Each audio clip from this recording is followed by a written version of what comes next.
You're listening to Journey for Truth with internationally known medium, Tai Yi practitioner, and radio host Tammy Urbanic. Hello and welcome to Journey for Truth on Spreaker.com and on YouTube. Thank you for joining me. I'm Tammy Urbanic. Journey for Truth is always on demand and with many new episodes. Visit my website at empowermentthroughhealing.org and you can sign up for my free newsletter. My guest this week is John Daly, TV host, award-winning journalist, news anchor, and author. John is an expert in seeing through the illusion that many present in the media and social media. And today he's going to share with us how we can just really see beyond that illusion. John, welcome. Tammy, thank you so much. Nice to be here with you. What inspired you to become a journalist? Well, actually, really from being a kid, I ended up in high school actually writing for my local newspaper, and was inspired. Even as like a 5 and 6 year old, I watched the news. So I remember the Kennedy assassination. I remember Walter Cronkite. So it kind of was always in my blood that I think I was going to do that. So I always wanted to write. So it seemed to fit naturally, and I think I was just kind of intellectually curious, even as a kid, as to what was going on in the world. Mm-hmm. Well, it definitely appears to be a great area for you. From what I've read on your website and the information about you, you've just really flourished in the area of journalism. Well, I think at first I started out as a newspaper reporter, and then I kind of kept moving into different mediums. So I eventually got into television, where I was a reporter, then I was an investigative reporter, eventually became an anchor and a managing editor, and then moved on to doing a reality show that was really a news reality show. And then from there, just going into the news media. So I should say the new media. And so my life has always been, about kind of telling stories and about really trying to find out what really is going on, as opposed to just entertaining you. Exactly, and that is a perfect segue into my next question. Let's talk about how the media will have a tendency to inflame an issue. Can you give us an example of that?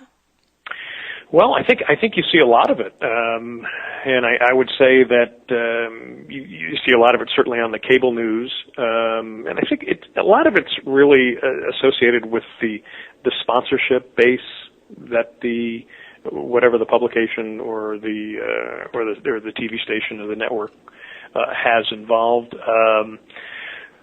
You just see it all over today. I mean, you used to never see that, but it's as far as giving you examples, there's probably 1,000 examples out there, and I'm not giving you anything specific.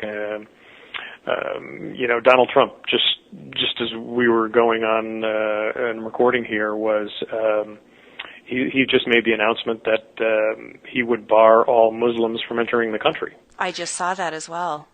And so, that's, is that the media inflaming, or is that a politician? Well, it's probably more a politician inflaming.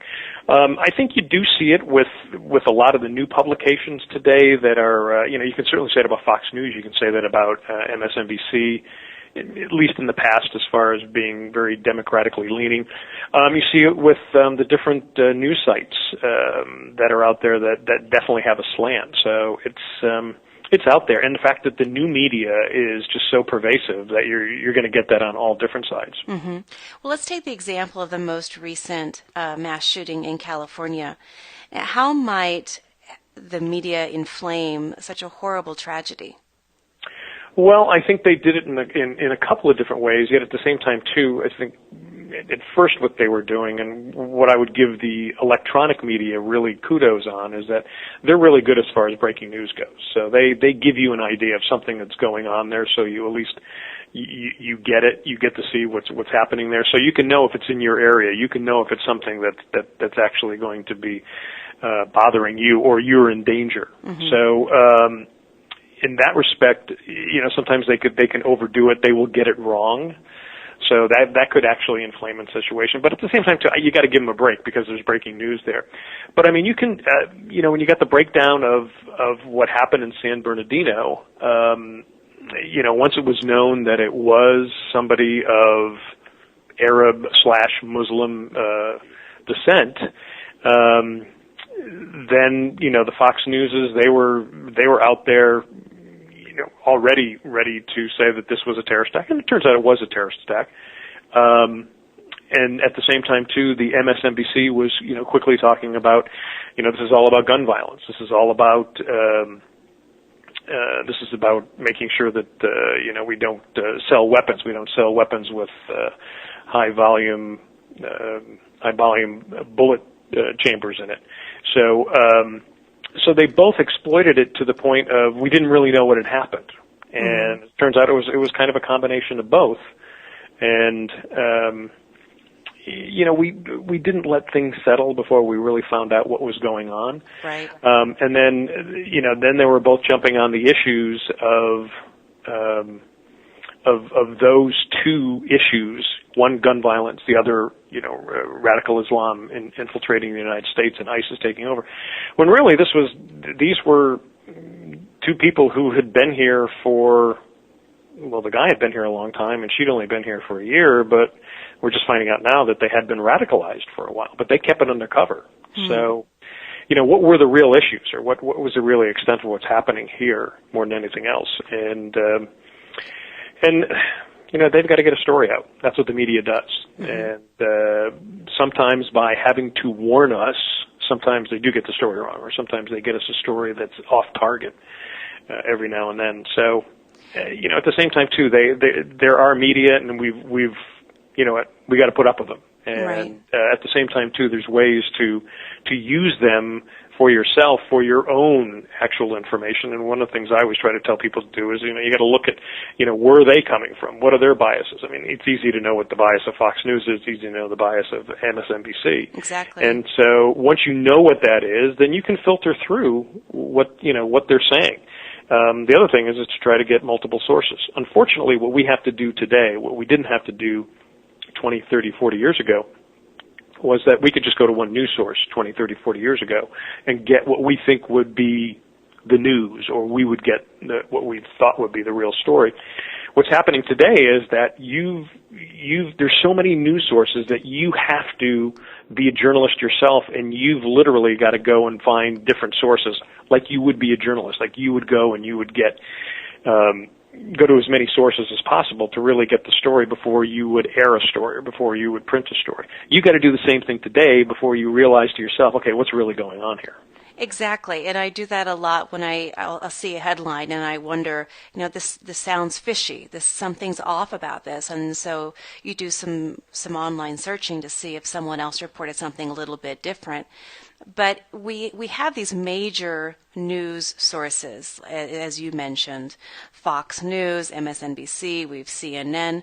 Really, who owns these news sources? As you were stating, you were alluding to, kind of follow the sources, follow what I would say is follow the money. Who's sponsoring these different sources? Who owns the news? Well, technically, a small amount of corporations own the news that you and I would watch on a wider basis. You've got Disney owning ABC. You've got NBC being owned by, well, I guess they are NBC, and CBS owns. I'm trying to think what the corporation is now that they have that, but they own a lot of studios. And then the Fox is owned by Rupert Murdoch, although that he's the majority shareholder. They've split up Fox into two different ones. So Fox News is one, and then they have the trying to think what their corporate name is, but the Wall Street Journal's in the other one there. So they kind of split their electronic and their print media. But it's owned by a few, and the reason why is just to consolidate, so you reduce cost, and at the same time too, you can get more advertisers in there. The media today is having a very difficult time, especially after the Great Recession. Margins are really, really tight. So to get the news out, it costs just about the same, but you're not getting the advertisers. And one of the reasons is because a lot of people are getting their news on their computer. They're getting it on their cell phone. So there are a lot more sources that you can go to get the news. So they're losing market share.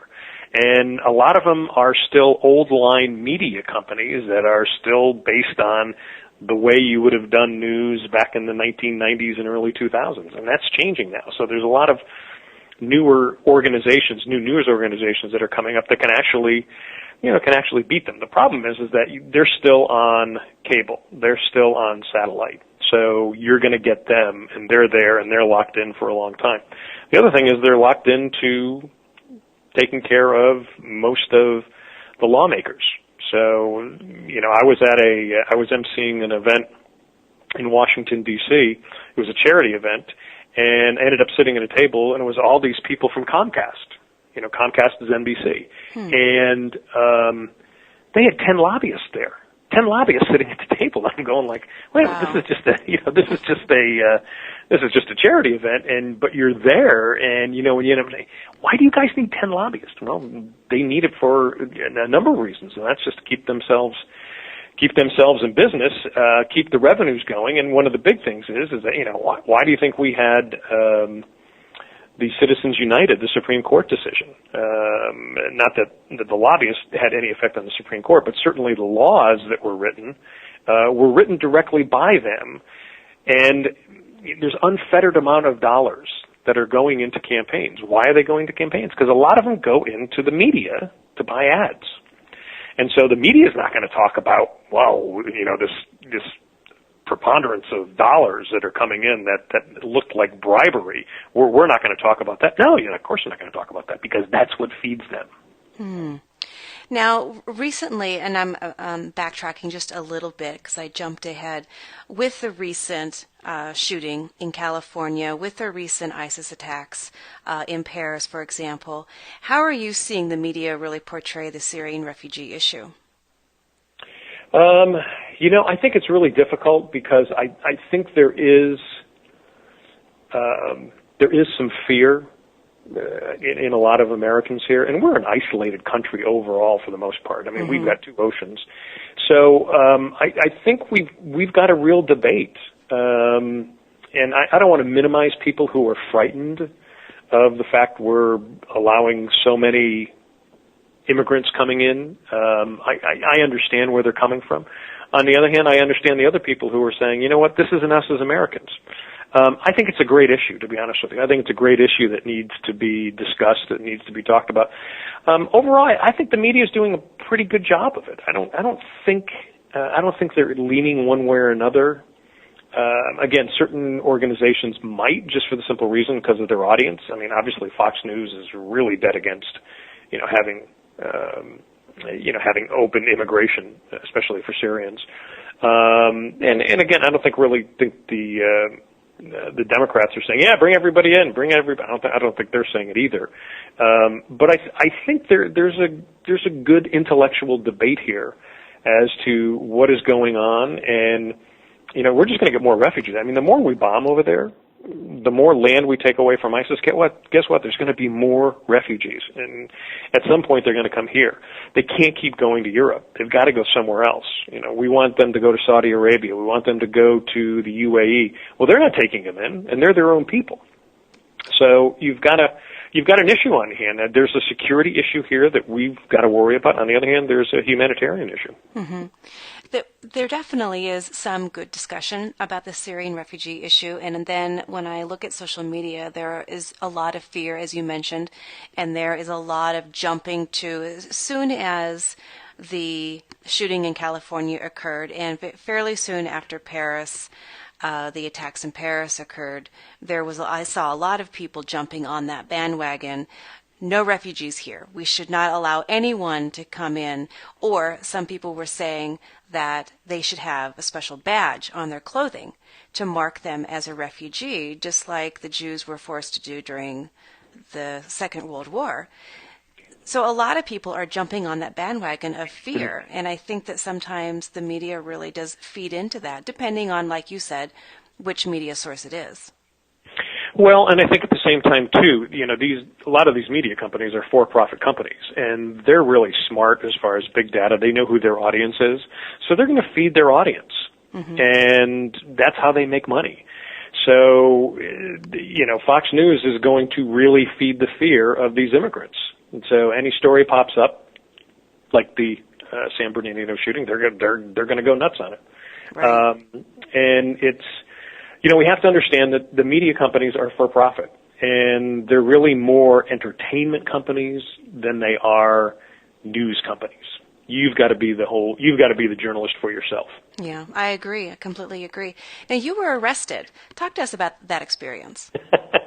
Wow, that was like 31 years ago. I was a reporter in New Bern, North Carolina. It was actually my first TV job, and I ended up doing a lot of investigative work on the side for the station. And there was again, this was 1984, so this was at the time where the garment factories were big in the South, and they were beginning to go to Mexico.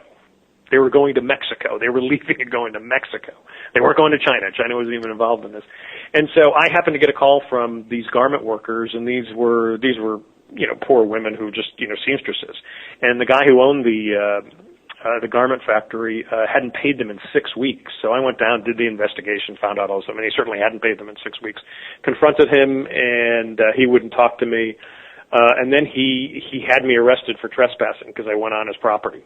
And the sheriff's office said, we had to arrest you because we'd arrested so many people of his family. If we didn't, it would look like it was bias. So anyway, I got arrested, and the guy who was my news director at the time said, "Hey, this is a great idea. We're going to bring you down.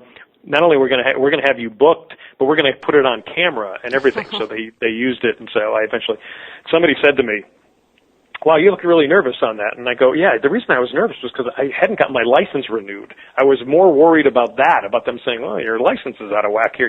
Maybe we'll get arrested for something else." So, but then the case went to court, and they threw it out because the guy who was the owner he'd lost his property because he hadn't paid all his bills, so his property was repossessed. And then 3 years later, and I had left the area at the time, I moved on to a new TV station. I got a call from a labor attorney who told me that there was a civil action suit against them, and that the women got not only all their money back, they got 3 times the damages. And the guy said to me, he says, "If it wasn't for you sticking your neck out and doing that," he says, "these women wouldn't have gotten any justice." So that was my one brush with the law as far as that goes. But actually, the sheriff was a good source, the one who had me arrested. So it worked into entertaining television too, in some respects. That's awesome. But I'm glad that the ending had a resolution for sure. Now, sometimes we see the media, or reports rather, of the media being silent on a particular issue that really, some people might say that it should have been front page information, but the media was silent for, it could be a variety of reasons. Do you have an example when we're talking about seeing beyond this illusion that the media portrays? When are there times that the media really isn't talking about something that they should be? Well, a number of times, and I wrote about this in the book. There were stories that I really, really wanted to do, and I couldn't get them verified. I couldn't confirm them. I had, maybe one source, maybe 2 sources, but they weren't reliable, so I couldn't go with the story. So there are a lot of times that happens. There are other times. I've had stories and someone says, "No, you can't go with that because that's it's gonna harm me," or something like that. So that happens. You hear other stories of. In fact, I was being interviewed by somebody in Racine, Wisconsin, and he was saying he's got a relative who worked at Fox News, and that Roger Ailes had said, "No, we're not going to do it. We're killing that story. We're going to do this story because I want this story covered. I don't want that other story, even though the other story seems important." So a lot of times it depends upon you're just looking at your audience and what does the audience want. Sometimes it could be sponsorship. I know when I was in local TV, there were some stories we didn't do because it was going to really anger a sponsor, an advertiser, and we would lose the account. So does that happen a lot? I wouldn't say it does happen a lot, because if it gets back to the public that they know that somebody's hiding, for a sponsor, that doesn't help their ratings at all in the long run, certainly their reputation. So it does happen at times. I think most of the journalists who are out there and ones that I've worked with, I don't really remember anybody saying, "Hey, I'm really a Democrat. I really want to push this and to kill the Republicans," or vice versa. most of them were biased towards getting a great story. They wanted a great story. They wanted to lead the newscast. They wanted to have the top story on the front cover of the newspaper. So most of them aren't. I would say a lot of the bias really comes into the executives, the ones who are running it, the ones who have to worry about making the money for shareholders or for bosses. So that's where I think a lot of that comes in. And again, we've got to realize these are for-profit companies, so they are, even though they're news organizations, they give you news, but first and foremost, they are for-profit companies trying to make money. Right. I agree, and I see that in many posts that I'll see online, and I'll read a headline, and I can't think of an exact example in this moment, but I'll read a headline and I'll think, wow, that headline is really feeding into fear, or that headline is really feeding into separation in the sense of I'm over here and this belongs to me and you're over there and don't touch what belongs to me, that type of separation. Can you think of an example, or you've seen an example, where you've seen a media source particularly that has covertly tried to feed into separation and fear, or ignorance and fear? You kind of have an idea, and I'm trying to go back over specifics. If it's a really good source, the really good sources won't do it. I mean, if you're a reporter and you've really worked your sources, I mean, you make sure you get a source that's really reliable, somebody you can really trust when they tell you something. If it's somebody just calling you up to get something, you have a pretty good idea that somebody's got an axe to grind here, and that it might not be the exact story.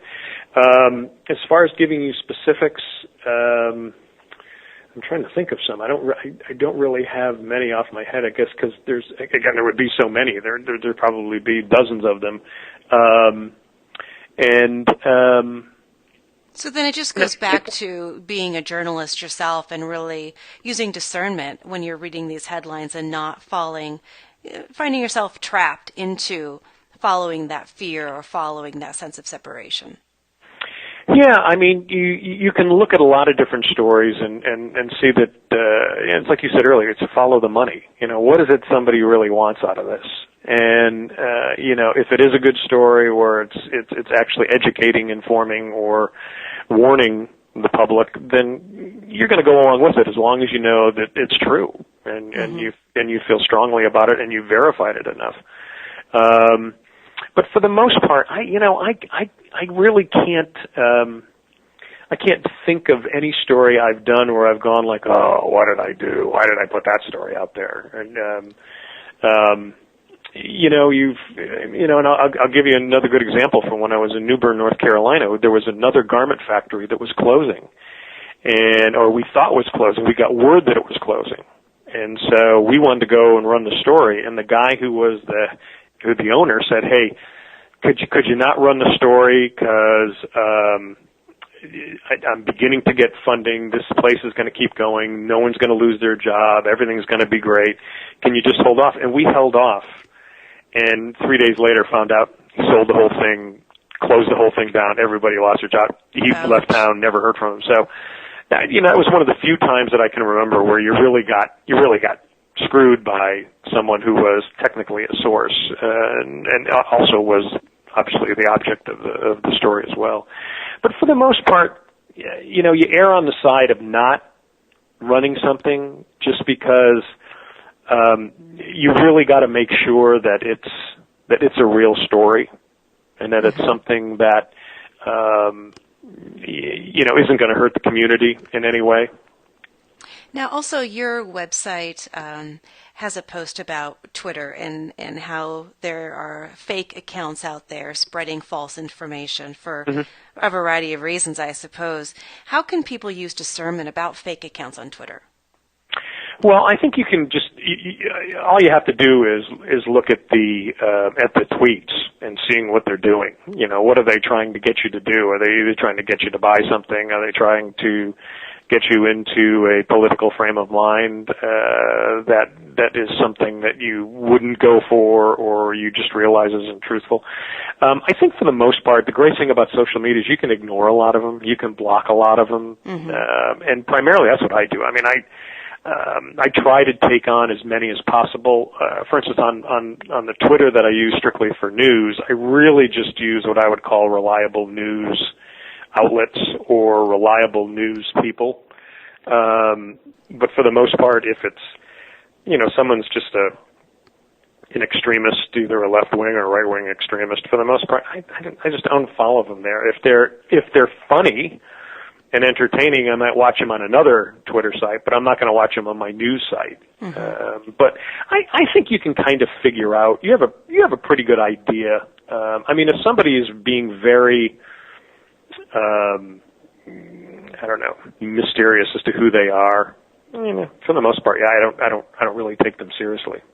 It is interesting because it never occurs to me to create a fake account. It never occurs to me to be fake in any sense.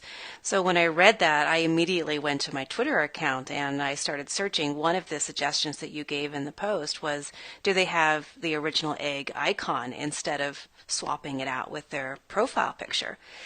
So that was the first thing I looked for, and I had several Twitter followers that have the egg icon, and I would go to their page and it didn't look, either they weren't doing anything with the Twitter account or it didn't really look legitimate, so I just went ahead and deleted them, or rather I think I was following them, but I can't remember now, but there was, they had that egg icon. So it just always, it's the same thing with Facebook. People are creating fake accounts for a variety of reasons, and it's just about being aware that there's a lot of fraudulent activity out there.